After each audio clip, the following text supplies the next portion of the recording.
Y a esta hora nos acompaña ya la arquitecta María Cristina García. Ella fue presidenta de la Cámara de la Construcción de Cuenca, actualmente es coordinadora de la Asamblea Ciudadana Gran Cruzada por la Vialidad de la SUAY. Arquitecta García, muy buenos días, gracias por acompañarnos la mañana de hoy. Pues sería importante iniciar con las lecturas que han podido hacer ustedes o los análisis que han podido hacer ustedes quizás como Cámara de la Construcción, como profesionales también, por supuesto, respecto de cómo ha venido avanzando esta discusión, debate y análisis de lo que deberá ser una nueva propuesta de ordenamiento y planificación territorial luego de que esta normativa fue dada de baja por una serie de preocupaciones que había especialmente en los sectores rurales. Dábamos a conocer sobre la aprobación ya en primer debate respecto de uno de los temas más polémicos que se dio en torno a la aprobación de esta normativa, que era precisamente el del lote mínimo.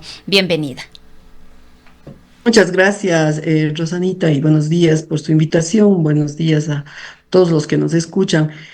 Bueno, yo no estoy como vocera de la Cámara de la Construcción, realmente como expresidenta no hemos hecho un análisis como expresidentes, pero sí lo hemos hecho en el grupo de profesionales que siempre estábamos reunidos por uno u otro motivo.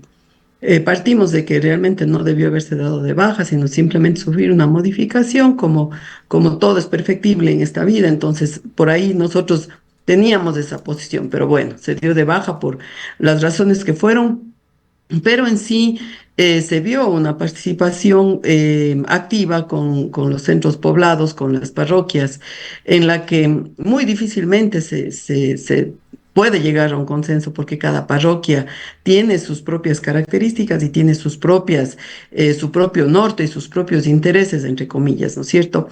Entonces, mal podríamos nosotros decir que el consenso es general.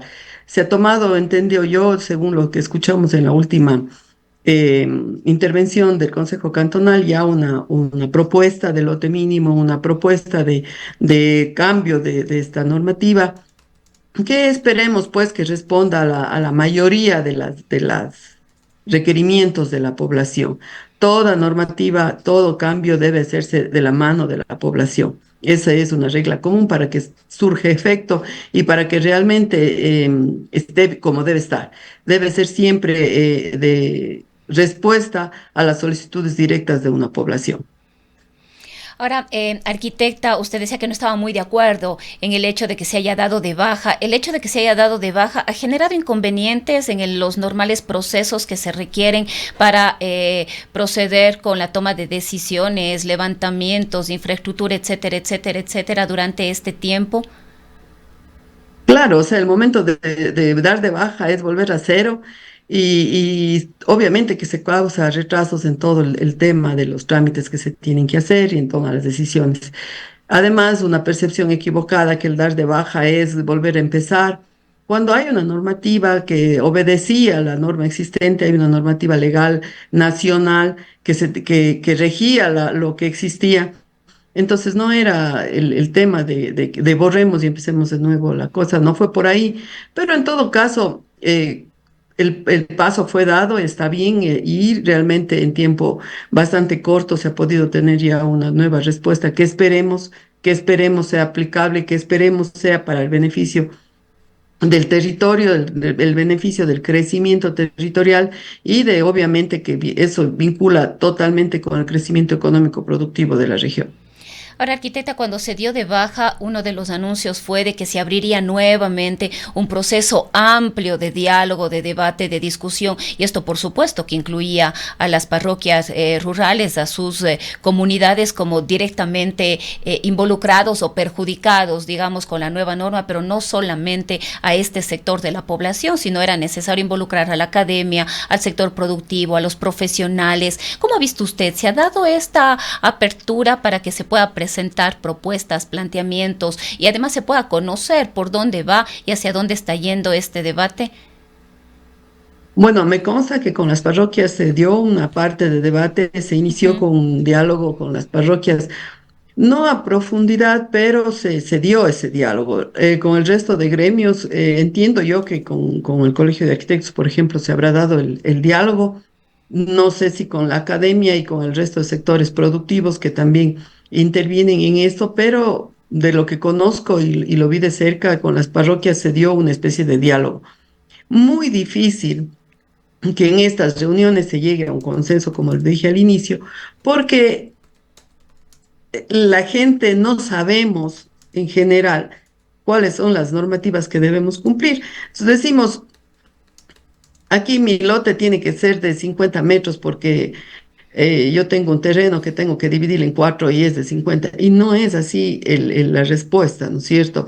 La respuesta viene por otra situación de una incidencia económica, de una incidencia de crecimiento, de una incidencia de ordenamiento.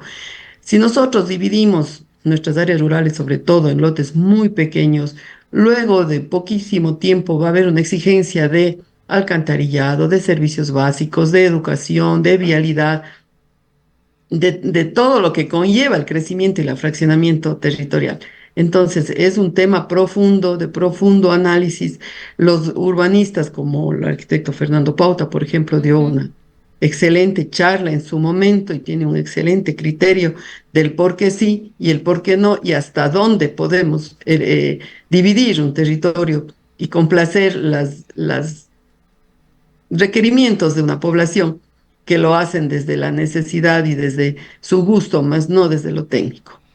Ahora, arquitecta, la preocupación fundamental iba por el tema del lote mínimo, pero no era la única. ¿Qué otros temas considera usted que deben revisarse? Ha habido ya una aprobación respecto de este tema en el primer debate, perdón, de aquí deberá pasar ya al segundo y definitivo debate, con lo cual ya entraría prácticamente en vigencia, pero ¿qué otros temas estaban en la agenda de preocupaciones, digamos, y que necesitaban ser observados, necesitaban ser revisados y discutidos? A ver, ahí personalmente creo yo que el tema del lote mínimo es uno de los, digamos que la Ujú. punta de lanza del tema que se trató. Pero también hay un tema de fondo, a mi criterio muy personal, que es el tema productivo, por ejemplo, el tema de la intervención en el agro. ¿Por qué la gente del agro quiere salir? ¿Por qué en el austro se da la mayor cantidad de migración a nivel nacional? ¿Y por qué la gente del campo no produce? Y por simple, porque no tenemos el apoyo productivo de las autoridades, tanto a nivel local como a nivel nacional. No hay una mirada a que el campo produzca, a que la gente vea atractivo quedarse en el campo. Y es más, o sea, si tuviésemos esto, si tuviésemos una política productiva, económica, que apoye a la gente rural a quedarse en el campo. No quisiéramos dividir el terreno. Nosotros estaríamos pensando en sumar un terreno, en tener un terreno más grande que apoya una actividad productiva y un crecimiento de la región. Pero eso no se da. Entonces, lo único que pretendemos es dividir el terreno para vender y comercializar. Ujú. Entonces, hay un abandono de todas las autoridades, no me refiero solamente a la local, a la nacional, en una verdadera política de desarrollo económico productivo. Inclusive el desarrollo turístico de la parte rural tampoco es que está bien enfocado. Ahí nuestra ruralidad tiene unos atractivos turísticos excelentes, unos atractivos turísticos muy potenciales que tampoco están tomados en cuenta. No está tomado en cuenta la participación de la gente, de la mujer, del agricultor, la cría de animales, el ganado. Bueno, hay un montón de factores que no están tomados en cuenta y nos centramos solamente en queremos dividir el terreno para poder vender. Entonces, sí, el análisis, por eso yo le decía que es mucho más Ujú. profundo y que amerita otro tipo de respuestas a la ciudadanía. Ahí lo que tendríamos que decir es que lo que requiere es una mirada integral, no solamente tomar aspecto por aspecto, sino que esto pasa, además por lo que hemos dicho en múltiples ocasiones, por una mirada de ciudad, verle a la ciudad tanto o al cantón, digamos, tanto en su zona urbana como en su zona rural, las conexiones además entre estos dos sectores, pero de una forma integral, no por temas aislados, digamos así, hablar solamente del lote mínimo, como dice usted, a quién le corresponde, a quién le conviene y cómo lo vamos a hacer, sino que hay un montón de otras aristas que muy probablemente no están siendo consideradas y que a mediano y largo plazo van a tener una incidencia. Exactamente, Rosanita. La respuesta no es al lote mínimo, la Ujú. respuesta es que a lo que está pasando con nuestra área rural, qué está pasando con nuestras zonas de expansión, qué está pasando con nuestra economía productiva, turística, inclusive de educación, qué está pasando. Ese era para mí, personalmente, digo y repito, el análisis que debía regir estas decisiones. Otro problema que llevaba también a una serie de discrepancias tenía que ver con la falta de un catastro actualizado que facilite toda la información. A veces nos preguntamos a cómo tomamos decisiones si no sabemos cómo está la situación real, es decir, si no tenemos una línea base que nos permita tomar estas decisiones. ¿Qué han podido conocer ustedes sobre esto? Mire, en el año 2018, que yo asumí la presidencia de la Cámara de la Construcción, nuestro primer planteamiento cuando el ingeniero Pedro Palacios comenzó su administración fue ese, que tenía que actualizar el catastro multifinalitario para la toma de decisiones. ¿Por qué? Porque se venía un PDOT, se venía una actualización de PDOT inmediata, entonces necesitábamos ese catastro. Nosotros, como Cámara de la Construcción, en su momento trajimos unos ejemplos de actualización de catastro que se daba en Guayaquil. Un ejemplo espectacular de catastro aplicado al desarrollo y al control de la parte municipal sobre la ciudad. Pero no, no fue tomado en cuenta y ya está pasando 5 años, 6 años, 7 años Y nada. y no tenemos un catastro actualizado. Este es un punto básico, importante, fundamental. Inclusive si es que tuviésemos el catastro actualizado, LEMAC hoy no tuviese problemas de cobrar el tema de la basura, pero no tenemos ese catastro actualizado. Entonces, ese es un punto de partida que deberíamos dejar todos los recursos necesarios y ya comenzar a realizar el catastro multifinalitario actualizado al año 2025. Deberíamos haberlo tenido, ya se acaba el año, pero debíamos haberlo tenido.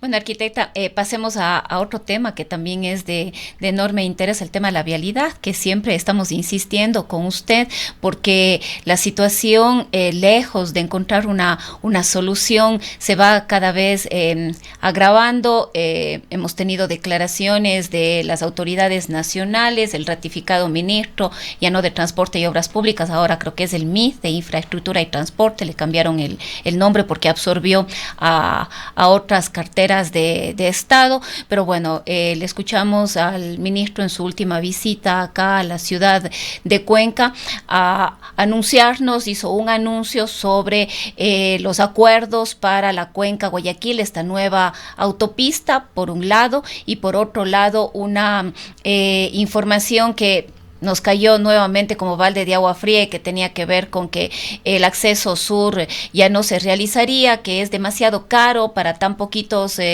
kilómetros. Después rectificó y dijo que no se va a hacer, pero que hay que buscar otras alternativas que ojalá sean mejores y más económicas. Pero quizás el tema de esto es que constantemente le estamos dando la vuelta a los temas y no vemos que haya una decisión y una actuación sobre todo determinante que nos permita a nosotros ver una luz de que las vías de nuestra provincia y que nos conectan con otras provincias por fin van a ser mejoradas e intervenidas. Tiene toda la razón, Rosanita, en su análisis estamos absolutamente conscientes de ello, en que cada vez que el ministro se refiere a la vialidad de la SUAY nos ofrece cosas que no las cumple. Yo siempre hago hincapié en ello. Y hoy por hoy la Asamblea Ciudadana se ha reunido, hemos analizado todas estas declaraciones, obviamente que por el tema electoral nosotros preferimos estar medio en la espalda Ujú. para dejar que eso fluya y que luego la Asamblea Ciudadana no se convierta en una plataforma política ni en un tema político.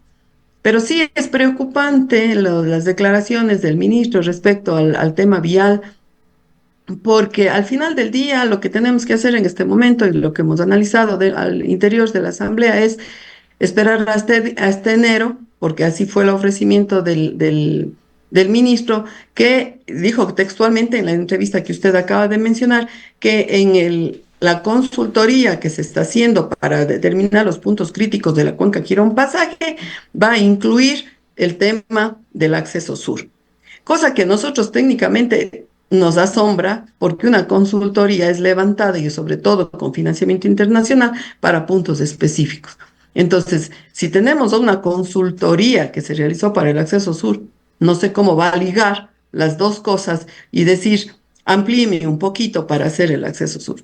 Técnicamente lo vemos inviable, pero a palabra del presidente, del ministro, así será. Y estamos en espera de ello, que para enero nosotros ya tendremos una nueva propuesta para el acceso sur. Lo que sí es preocupante, en estos días el Colegio de Ingenieros Civiles acertadamente hizo una mesa técnica con el representante del Ministerio de Transporte y dicen en sus conclusiones que no está contemplado el acceso sur en el POA 2026 del Ministerio del Transporte.